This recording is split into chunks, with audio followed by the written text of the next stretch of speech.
mere surface sounds, and that ceaseless tearing of its icy waters at the banks. How it stood up and shouted when the rains fell flat upon its face, and how its laughter roared out when the wind blew upstream and tried to stop its growing speed. We knew all its sounds and voices, its tumblings and foamings, its unnecessary splashing against the bridges, that self-conscious chatter when there were hills to look on, the affected dignity of its speech when it passed through the little towns far too important to laugh, and all these faint, sweet whisperings when the sun caught it fairly in some slow curve and poured down upon it till the steam rose. It was full of tricks, too, in its early life, before the great world knew it. There were places in the upper reaches among the Swabian forests, when yet the first whispers of its destiny had not reached it, where it elected to disappear through holes in the ground to appear again on the other side of the porous limestone hills and start a new river, with another name, leaving, too, so little water in its own bed that we had to climb out and wade and push the canoe through miles of shallows.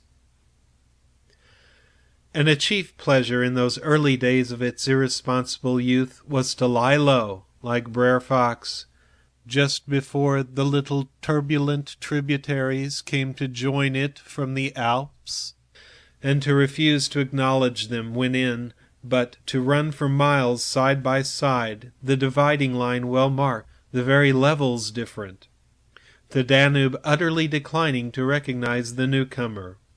Below Passau, however, it gave up this particular trick, for there the Inn comes in with a thundering power impossible to ignore, and so pushes and incommodes the parent river that there is hardly room for them in the long twisting gorge that follows, and the Danube is shoved this way and that against the cliffs and forced to hurry itself with great waves and much dashing to and fro in order to get through in time.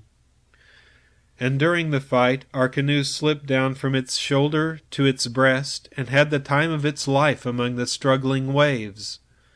But the Inn taught the old river a lesson, and after Passau it no longer pretended to ignore new arrivals.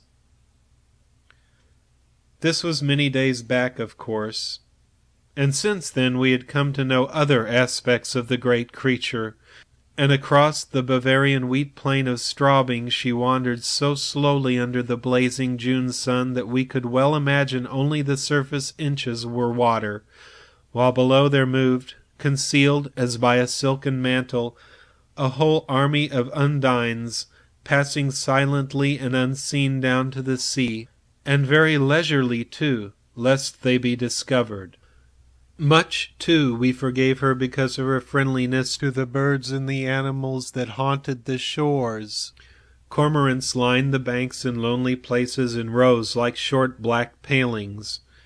Gray crows crowded the shingle beds. Storks stood fishing in the vistas of shallower water that opened up between the islands, and hawks, swans, and marsh birds of all sorts filled the air with glinting wings and singing petulant cries. It was impossible to feel annoyed with the river's vagaries after seeing a deer leap with a splash into the water at sunrise and swim past the bows of the canoe. And often we saw fawns peering at us from the underbrush, or looked straight into the brown eyes of a stag as we charged full tilt round a corner and entered another reach of the river. Foxes, too, everywhere haunted the banks, tripping daintily among the driftwood and disappearing so suddenly that it was impossible to see how they managed it. But now, after leaving Pressburg, everything changed a little, and the Danube became more serious. It ceased trifling. It was halfway to the Black Sea, within seeming distance almost of other, stranger countries where no tricks would be permitted or understood. It became suddenly grown up, and claimed our respect and even our awe. It broke out into three arms, for one thing, that only met again 100 kilometers farther down, and for a canoe there were no indications which one was intended to be followed. "If you take a side channel," said the Hungarian officer we met in the Pressburg shop while buying provisions, "you may find yourselves, when the flood subsides, 40 miles from anywhere, high and dry, and you may easily starve. There are no people, no farms, no fishermen. I warn you not to continue.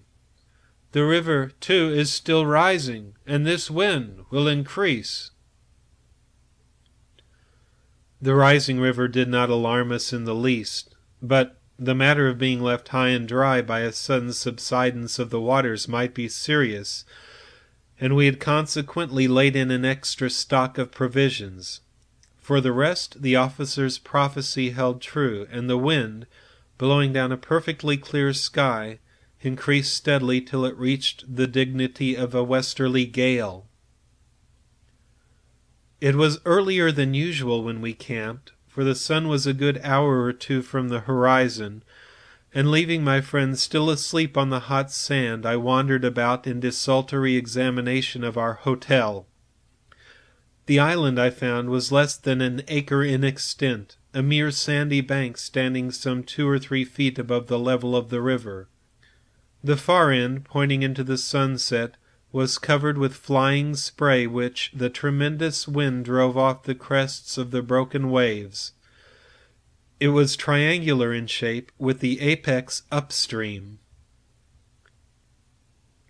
I stood there for several minutes, watching the impetuous crimson flood bearing down with a shouting roar, dashing in waves against the bank as though to sweep it bodily away, and then swirling by into foaming streams on either side.